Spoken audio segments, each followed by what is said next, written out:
விருச்சிக ராசி. எப்ப பார்த்தாலும் எங்களுக்கு கஷ்டம் தான். நாங்க நினைக்கிறது எதுவுமே நடக்க மாட்டேங்குது. வாழ்க்கை ஃபுல்லா ஓடிக்கிட்டே இருக்கோம். எங்களுக்கு ஒரு திருப்பமே வரமாட்டேங்குது.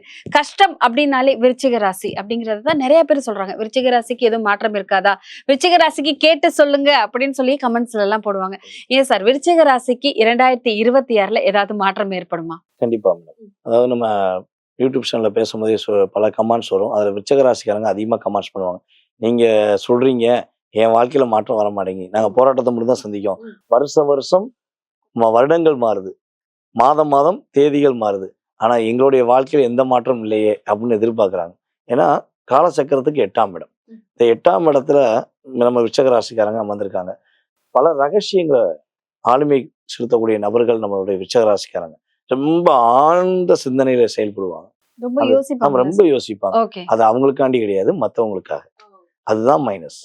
இவங்க அவங்களுக்காக யோசிக்க ஆரம்பிக்கக்கூடிய வருடம் தான் இந்த 2026. போராட்டம் விலகப் போகுது. பிரச்சனைகள் விலகப் போகுது.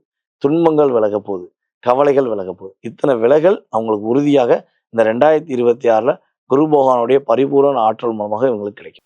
2026 விருச்சிக ராசிக்கான வருடம். கண்டிப்பா. ஓகே. அற்புதமான வருடம். ஓகே. ஒரு மாற்றத்தை பெறக்கூடிய, ஒரு போராட்டத்தை தூக்கி போட்டு, ஒரு நல்ல ஒரு மகிழ்ச்சியை சந்திக்கக்கூடிய வருடம்னு சொல்லலாம். சிறப்பு.